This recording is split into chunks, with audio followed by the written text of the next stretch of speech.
Hello and welcome to the Final Whistle with me, Daniel Waterson, looking back at Hibs 0-0 draw with Kelly at Easter Road. Coming up, James and I talk over the match and we look ahead to the Hearts game, and then we've also got the post-match thoughts of Paul Heckingbottom and Mark Milligan. But first, let's remind ourselves of, I don't know, some highlights would be stretching it, so yeah, here's the best bit of the match.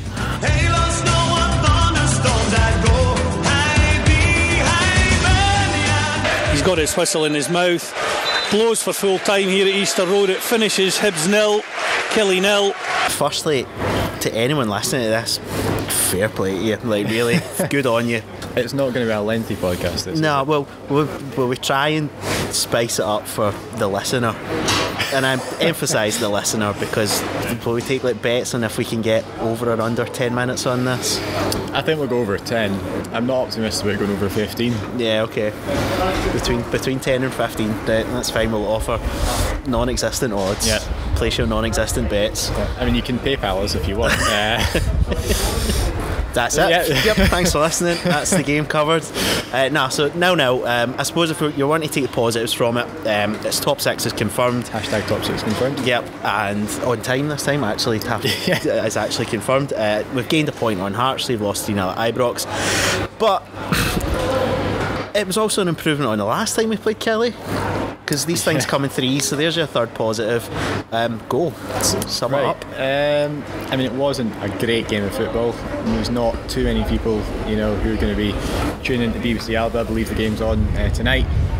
Pointless me saying that because it'll come out after that's been on, but there's not going to be too many people tuning into that to catch the highlights or eager to catch the highlights. It's a very cold day in April at the moment in Edinburgh. It was snowing here earlier today. And I think that game probably reflected that. It wasn't particularly good. There was not a huge amount of goal-mouth action. I don't think we had a shot in the box for the whole game. No, I think would I be right in saying we had 2 on target? Two on target. Horgan, yeah, Malin and Horgan have a couple of decent efforts in range. That's as close as we came. Killy missed 2 decent enough chances, 3 headers from corners, but similarly, other than sort of Jordan Jones going through on goal and us gifting him that chance, didn't really look like scoring. It's not one that's going to live long in the memory. It's not one that's going to, be talked about for years after. If you're to take the game as a whole and say, a point against this Kilmarnock team, given that they put 5 past, admittedly, Hamilton at the weekend, probably not a bad point, but I'd like it to be a little bit more exciting. I prefer a 4-4 than a 0-0, to be honest. I think that's possibly the most surprising thing about it, is that it was a Kelly team that have just, alright, their form since Christmas hasn't been great, but they put 5 past Hamilton at the weekend. We've won 5 out of 6 in the league, I think it was.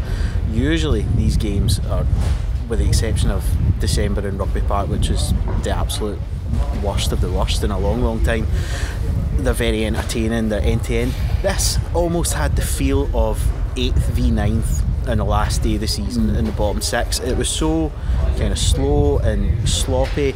I suppose I get it from a Hibs point of view. We just want the point to seal that top 6 spot. We're assuming we're going to gain ground on Hearts because Rangers should win at Ibrox. From Kelly's point of view, they want to get a point further away from Hearts, and they kind of just want to keep us at bay. So I suppose I understand the approach from both teams, but it doesn't lead to a good football match, does it? No, it didn't, and it was, you used the word cagey at half time, and I think that's probably the best way to put it. It was a very sort of tetchy game. It didn't seem like either side was really willing to kind of do something a little bit spectacular or go and break lines and really go and put another defence under pressure. Like you say, in the end, it kind of it doesn't really matter, but we've done enough. Combination of results means it's we are in the top 6 after the split, which is always the place you want to be. You'd much rather be in the top 6 than the bottom 6.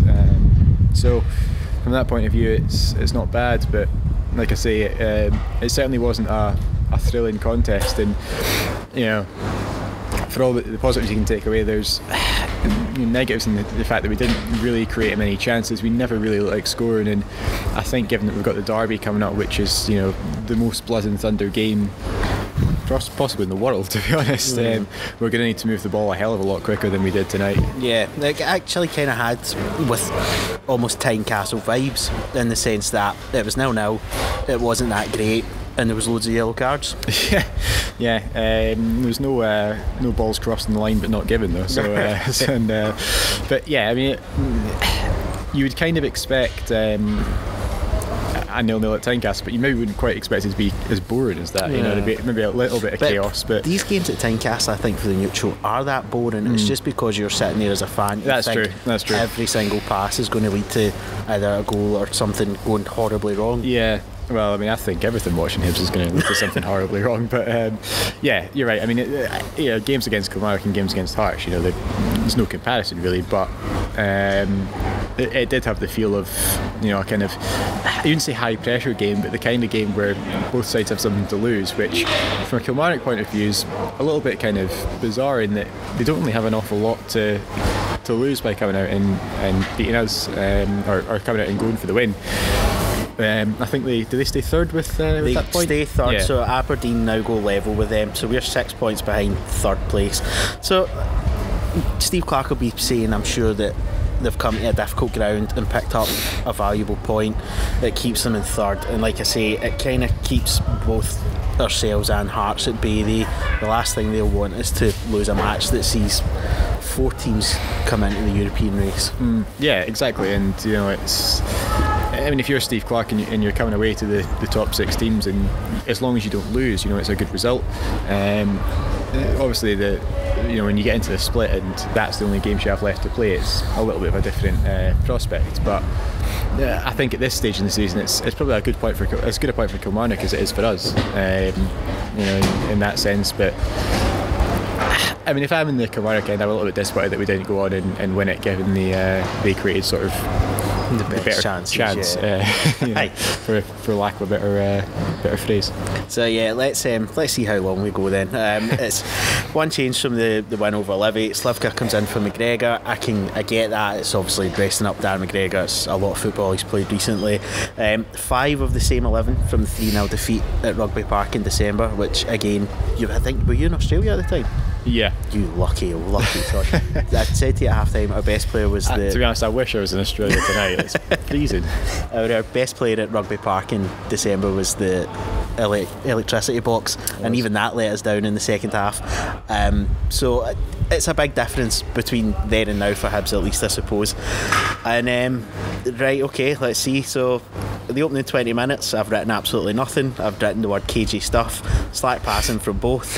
Shabola has the first shot of the game 24 minutes in. It goes over the bar. Findlay has a free header straight at Marciano. Mackenzie gets booked. Horgan gets his shot away from about 25 yards. Malumbu plays the villain role.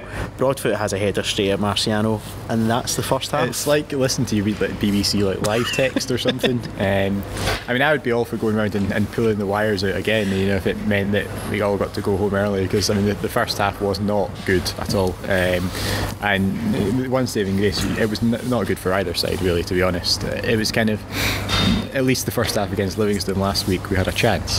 This was a bit dull, and I'm really struggling to sort of find the way to kind of string this out as long as possible. The Kelly chances, the 2 headers were both free headers. One thing I'll say is a slight concern was that Kelly seemed to win not only every first but also every second ball at set pieces. There was a lot of things where the second ball would seem to fall to a player out wide with loads of space, but thankfully we were never punished for it. Yeah, and I mean that's, I suppose the one element of concern you can take away from that is, we come up against the Hearts team on Saturday who are in theory very good at set pieces. Guys like Piezu, Berra, John Sutersman sort of coming back into the side.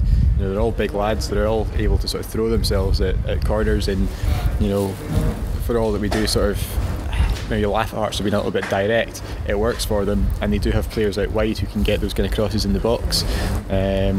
So it is something we're probably going to have to watch out for. I thought that in a bizarre way, even though we concede those 2 decent chances, they never really necessarily look like scoring. Kilmarnock, both headers are straight off your Marciano. The second one from Broadfoot, maybe should do a little bit better, because he sort of spills it the first time and grabs it the second attempt. But now we can hear from Paul Heckingbottom speaking after the game. Paul, recent games between Hibs and Kilmarnock have produced a lot of goals. Tonight we got one clear-cut chance that I can think of. Yeah, I didn't expect anything different. I knew it'd be a tough game against a really well organised team, and we spoke about before the game, we were prepared for them, sitting in, being really diligent in the defending and being a real threat on the counter, and that's sort of what it showed. It's been what the success has been based on, and then they've got good enough players when they do get good possession to still keep the ball as well. So real experienced team, set up really well, and we've got to play them again now, which is great. A lot of battles going on in the midfield area, but neither side really won the battle in midfield. It was pretty much eaksy-peaksy, which probably resulted in the dearth of chances. Well, I think it's credit to them. Both teams defended well, but we move the ball pretty well at times, but they get back behind the ball so quickly. So we would have liked to have made, we would have liked to have made more forward passes a little bit earlier. But once they are back in, if you're going to keep trying to threat, you have to be patient. If you're going to force it, they're going to just win the ball back and the turnover of possession. So, as I said, they're really well drilled at that, and they're a really good side. The one real chance that we gave them, terrific stop from Ophir Marciano. He's been in terrific form recently. Yeah, excellent save, real strong hand. That's, again, patience. They were just waiting for that one opportunity. It was a mistake from us, because I said we defended well for the 90 minutes and limited them. And when he was called upon off, he made a really good save. I think the main objective for the night was to make sure that we nailed down that top 6 spot. We did that. You'll be pleased with that. Delighted. I'm pleased with the performance as well. You know, I would have loved goals. It highlights where we need to get better and still want to get better, because if we do keep improving, there'll be a lot more teams, you know, come to Easter Road and set up like that and make it difficult. Livy tried it on Friday night against us away from home, so we're expecting that away from home. And it's difficult to break. Don't matter who you are, if a team's sitting in and getting the 10 men behind the ball, it's difficult to break down. 7 league games, 5 wins and 2 draws, still undefeated. That breeds confidence, and you can see it amongst the lads there. They're now taking the ball, trying things. They're not frightened to make mistakes. If they do, they'll try it again, and eventually it'll come off. Yeah, that's the message. The problem comes when they don't want the ball. If they want the ball to give it away, I'll protect them. It's not a problem. But we just hunt it and win it back. That's it. That's the message. That's what we want to be. If not, we won't get better. We won't put ourselves under enough pressure. We won't practice the things that we need to practice for games. So, as I said, they need a massive pat on the back, the players, from where we were when we came into where we are now. Really, really pleased with them and for them. You know, they deserve it. So now we've got some big games coming up. The last game before the split on Saturday is your first taste of an Edinburgh derby. That's a mouth-watering one to look forward to. Yep, looking forward to it. And tonight was the biggest game of the season so far. Now it's Saturdays, positive result there, and they just keep getting bigger and bigger, because we'll be chasing teams down. And you must be confident as we move into the top 6 games that the way we're playing, we can look up the table and try and put pressure on the teams above us. That's what we've got to do. You know, what have we got to lose? You know, we're there now. What have we got to lose? We want to keep picking up positive results. We want to keep practicing the things we need to get better at, and just building that team spirit and keep pushing each player. That's amazing. Nothing to be scared of. No, don't be worried about making a mistake. Just be worried when you're not looking to get better, because then you'll be out the side. So the second half starts with a sub. Boyd comes on for McElhaney. Malin has, I think, probably our last shot at target, 35 yards out, straight at Backman, easily held. We seem to switch to a diamond. I think Canberra went up front as opposed to coming in from the left. Didn't really change much of the game, and now it's just really yellow cards. Chibola get booked, and then the one big real chance of the match, Hanlon's misplaced back pass is intercepted by Jones. He runs through and goal, and it's a brilliant save from Marciano to push it past the post. Yeah, Offio's really quickly off his line, and you know, I think if his heart's within mouths there when that pass goes across. I mean, there's a lot of sort of side to side passing. It was kind of inevitable given Kelly are playing with 2 really quick wingers in Mackenzie and Jones, that one of them was going to get intercepted. Jones runs onto that. Personally, I think he should be doing a little bit better with it, but you know, full credit to Ophir Marciano. He's out quickly, he knows exactly that what Jones is going to do with it. He tries to play it over the top. Marciano gets there to block it, and very good save, and what was the one real good chance of the game. Yep. So then now it's bookings. McNulty gets booked, Malumbu gets booked, Finlay gets booked. There's subs in there. You got booked at one point, didn't you? Yeah, I threw the ball away. So McGregor comes on for Slivka. I'm guessing at that point we're just looking to add a bit more presence at the back, because we talked about those half chances for set pieces for Kelly, so we maybe just needed a bit more of a physical presence, perhaps. Yeah, that sounds about right. It's just, yeah, I mean, I think part of the point was maybe to sort of, you know, if you push Mark Milligan up into midfield, in theory that allows the rest of the midfield to go forward a little bit. In the end, it doesn't really work out like that. You know, I still felt Stevie Mellon was kind of dropping a little bit too deep. You know, he needs to do that to sort of get on the ball and start making things happen. But you can kind of see what Paul Heckingbottom was trying to do there. It didn't really work, and I think at that stage of the game it's possibly too late for that to work. You know, it's maybe something that had to be tried a little bit earlier on. And even when we were countering, it seemed like every ball that was going to release somebody out wide or going forward just seemed to be half a yard behind them. Yeah. So we were never getting the pass right to really unleash someone, because they were having to come back to then control it. I thought one battle I really enjoyed was Omiyonga versus Malumbu. I thought that was a really good midfield tussle. Yeah, it was a good back and forth. It's really kind of, it was really something out of nothing. It started in the first half. I think it's Malumbu kind of goes in on Omiyonga, and it was pretty harmless, but obviously Stefan didn't like it. A little bit of a coming together. Referee sort of kind of dealt with it, but there's a couple of decent moments where they're both really going for it, and good to see sort of two committed players like that. Omiyonga gets a nice wee nutmeg on Malumbu in the second half, which I think elicited the biggest reaction from the crowd probably. But it was good to see sort of, you know, we know how good a player Malumbu is, and to see Stefan Omiyonga kind of match up to him like that is obviously really encouraging. You know, we've spoken about how passionate he is, even as he's a lone player. Not as passionate as Liam Henderson. Not as passionate as Liam Henderson. That's a point very right to point very out. assertively made. Yep. But you know, it's good to see, and Stefan obviously had his crystal ball out, because he had top six confirmed a couple of weeks ago. Can he tweet #Hibs form Hearts nil tonight? That definitely wouldn't backfire. I'd love him to do that, to be honest. But do we need to talk about the rest of this game now? I suppose technically. Remember when it was 5-3 last season? That was good, even 3-2 earlier this season. It was a great game. Lots of goals. Yeah, so there was more subs made.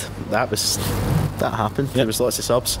Shaw came on for Canberra, then had a header wide from a Stevenson cross. Murray comes on for Horgan.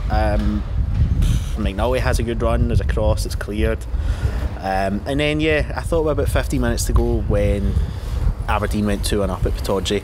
Obviously you can't take it for granted that it's going to finish 2-1 there. We have no control over what's happening there, but I thought at that point maybe we would take a bit more of a gamble and push on. But I suppose it's a decent Kelly team that we're playing, and the only reason I'm saying that is because other than Mark Milligan getting booked, that is it. That is the game fully reviewed. Yeah, I mean, if anybody's having trouble sleeping tonight, I'd highly recommend tuning in to BBC Alba.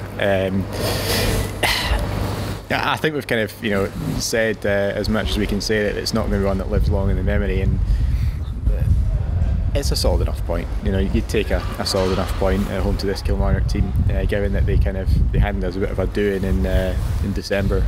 You know, at Rugby Park. Weren't massive amount of changes to that Kilmarnock team, obviously without Greg Stewart, who was kind of a real sort of force in the first half of the season, but given the fact they had guys like Jordan Jones on the pitch, William McKenzie's in a good bit of form, Conor McElhaney scored a couple of goals since he's coming on loan as well, and you know, it's not a bad point. Obviously we have to play Kilmarnock again through our Rugby Park, which is not going to be an easy game at all, but if it's, you know, it's kind of a necessary point rather than a spectacular one, we'll take it. It confirms our top 6 place, which is, I think, you know, the minimum requirement for us this season, regardless of who was in the dugout. Keeps Paul Heckingbottom's unbeaten league run going as well, which has got to give us confidence going into what really is one of our biggest games of the season on Saturday. Well, that's it. So it's all eyes on. I'm pretty sure before the teams are even down the tunnel, all the fans were just now talking about Saturday. We've got through it with no injuries and no suspensions or red cards. So we look at Ibrox tonight. They've lost 3-0, so we've gained a point on them. We're now a point behind Hearts. We're 16 goals better off than them. So if you're wanting to look at the rest of the season now, it's going to be place by place. So you go to Tynecastle and try and beat them, and then go, right, we're in 5th. Now let's kind of keep looking up the way. But it's an Edinburgh derby. To the neutrals recently, I don't think they've been classics in the slightest, but that makes them even more anxious. I thought the game on Halloween at Tynecastle was possibly the most toxic derby I've been at. It's incredible that it's a team in 5th and 6th, and yet because it's just a case of one might go above the other, it will feel just as big as any of the other ones. Yeah, and I mean, you know, the underlying factor in all of this is that it's an Edinburgh derby, and it's an Edinburgh derby at Tynecastle, and as you've already pointed out, you know, Hearts could field their under 9s and still have a decent chance of winning it. I think, regardless of what you want to say about the two teams' playing style, Hearts seem to do seem to have a huge power, particularly A, to win derbies when they're not playing well, and B, to win games this season when they're not playing well. You know, I haven't scored against them this season. Yeah, exactly. Which is a poor record even for, you know, our record over the past few years. I mean, we haven't won at Tynecastle in 6 years, which is not a great record. It is exactly the kind of game that's going to be won by a moment of quality or a moment of madness. And you know, without sort of wishing to sound like I'm sitting on the fence, you can't predict what's going to happen in a derby. You know, I mean, if you think about that derby 6 years ago, you know, the hero at the end of that game is Ross Caldwell, and it's the only time people ever talk about Ross's career at Hibs, which is no slight on him. You know, he's scored a winner in a derby. It's more than I've ever done, but you know, it seems to be more nerve-wracking when you go there with a shred of optimism. So exactly, you know, given the form that both teams are going through at the moment, Hibs fans will be going there probably fairly optimistic, and that is never that's when it's the most scary. Yeah, I mean, I don't like going anywhere optimistic. No, you know? It's not something we get very often. It's not. Certainly, you know, and I mean, I've not watched Hearts a lot this season, but from the highlights I've seen, they've never hugely impressed me. They didn't hugely impress me against Aberdeen, particularly not in the first half. I thought from the highlights I saw, they were poor in the first half. They were much better in the second half. That Aberdeen goal, I watched that, and it's probably the way I think to most goals that Hearts concede, but I watch it and I go, how come you never do that against us? Exactly. How come you never leave 4 guys completely unmarked from 6 yards out against us? That's not fair. Yeah, and I mean, it was an odd goal for Hearts to lose that as well. You know, it comes from a corner, and not even from like the first header from a corner, from like, I think it's the second or third touch of the ball, you know, in the box when it eventually goes in. But you're right, you know, in derbies at Tynecastle particularly, you know, that ball never just seems to fall for us. It just never quite seems to kind of sit up right. We never quite get the break or the bounce, and you know, even when that has happened in the past, it's not always been like, you know, the right person on the end of it to convert it, and even when they have converted it, sometimes it doesn't count, and it should count. Yeah. That's by the way, I'm still not better about that. You know, Andrew Dallas isn't the referee. That's something. Well, yeah. Willie Collins the referee. Well, that's not really. It's not Andrew Dallas. That's all I'll say. That's a step sideways rather than forwards. It's got to be said, but you know, it's almost difficult to kind of sit here and talk about it and say this is what we need to do to win, because you just can't say that, because you know, nobody really knows what we need to do to win. You know, derbies at Tynecastle fluctuate so much that we could turn in our best performance of the season and still come away with a draw, or still come away, you know, getting beat, or we can go there, you know, play poorly and somehow come away with 3 points. It all kind of depends, A, you know, what Hibs turns up, and B, what Hearts turns up. And I mean, that's kind of what's going to be decided on. What I will say is that I think we're going to have to move the ball a lot quicker than we did tonight. You know, I thought we were a little bit too passive tonight. Whether that's just nerves, whether that's just a bit of tension, given, you know, kind of there's the chance of stealing our top 6 place, which we do in the end. I'm not sure, but it's going to be another tense and nervous game on Saturday. We can't let the nerves get the better of us. We should have enough, you know, players in that starting 11. I mean, even looking at what you'd assume our back 4 to be in Gray, you know, Hanlon, McGregor. The team kind of picks itself, doesn't it? I suppose the only question would be what one out of Slivka, Omionga and Malin miss out.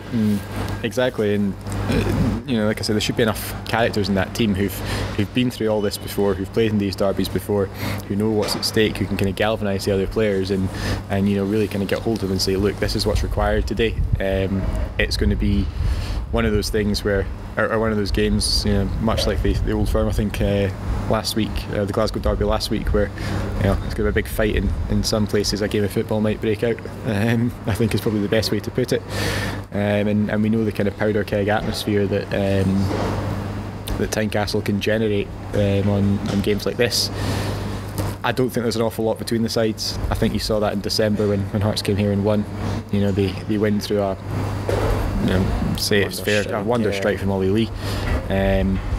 Apart from that, there wasn't a huge amount between the teams. That's kind of what it takes. Like I said, it's a moment of genius or a moment of madness, and we have to provide that moment of genius, I think. And now here's Mark Milligan talking after the game. Mark, a tough battle against a tough side. Point apiece, probably a fair result. Yeah, I think based on the whole game, I think it's probably a fair result. They're a very good side. I think first half we had some very, very good spells. But a side like that, you're not going to dominate for a full 90 minutes. But look, I think our performance was decent. I think we're still improving, and we're still unbeaten, and we want to keep getting better, which I think we're doing. You slotted back into the central defensive role tonight in place of Dan McGregor. You look very comfortable again there. Do you enjoy playing that role? Yeah, I enjoy playing. So especially at the moment with the team playing so well and good results, and I just enjoy being picked in the starting 11. So whatever's asked of me, I just do the best I can, I guess. And I'm probably I'm familiar to that role, so it's not too difficult from that sense. And yourself and Paul Hanlon, when you play in that central defensive role, you both like to get the ball and play a bit of football with it. A lot of centre halves just like to lump it up the park. It's nice to see central defenders playing some football. Yeah, obviously, I think probably my background being midfield, that's a natural thing for me. Paul's a wonderful player as well. I think the Hibs fans probably know that better than I do. So it's nice playing next to him. He's a very, very good defender as well, and makes my life a little bit easier. We were speaking to the manager there and saying that that's now 7 games, 5 wins, 2 draws. The confidence is soaring back through the lads again. We look like we're prepared to take the ball on. If players make mistakes, they're not worried about it. They'll try it again and hope that it comes off the next time. Yeah, absolutely. We've been working very, very hard during the week. He has a very specific way that he wants us to do things, and all the players have bought into it, and that's most important. There's no resistance within the team. We've got a very, very good squad, some very, very good players, and great boys. And I think, as I said, I think we're still improving, and I think the better we get at it, the more enjoyment the fans will get from it as well. It's always enjoyable as well while you're picking up points, and I believe we're secured in the top 6 now. So we really want to step things up and come home strong. I was going to make that point. 7 or 8 weeks ago, nobody was looking at us as a top 6 side. Now we're in there, and we've got some nice big juicy games to look forward to. Yeah, absolutely. I think I said it 6 or 7 weeks ago as well. We'd sit in the change room and look around, and you sort of wonder how we were in that position with the quality of players that we had in the squad. So that was a belief that we always had. With the players we have, we can definitely turn it around. So like I said, it's we're a long way from where we want to be, but we want to finish strong, and we'll go back and we'll work over the next 2 days as well and get ready for Saturday. Big one on Saturday, Edinburgh Derby, always mouth-watering, and a chance for us to take some points and look at the teams above us in the table. Yeah, absolutely. It's still very tight, and as I say, with 6 to play, it's going to be very interesting.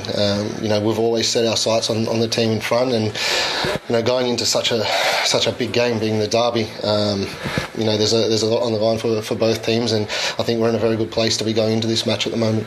Tynecastle's always a tough place to go. It's not the most welcoming place in the world. The crowd right beside you, right on top of you. It's a place for cool heads on Saturday. Yeah, absolutely. There's always a lot of emotion in these matches, from the fans and from the players. There's a lot, as I said, there's a lot on the line, and it's not just bragging rights. It's points and a spot up on the table. So it's a massive match for both teams. But as I say, I think at the moment, we keep improving, and we're looking very much forward to Saturday. So that'll do us for this episode. Extended highlights and the full match replay, I mean, they're there, but there's better stuff on Hibs TV. If you sign up, you've got old DVDs, classic matches, etc, etc. Next up, it's a small matter of Hearts at Tynecastle on Saturday. Tickets are obviously sold out, but the match will be broadcast live on Hibs TV for all international subscribers and commentary for everyone else. So until then, my thanks as always to James for joining me. Massive thank you for listening, and join us next time on The Final Whistle.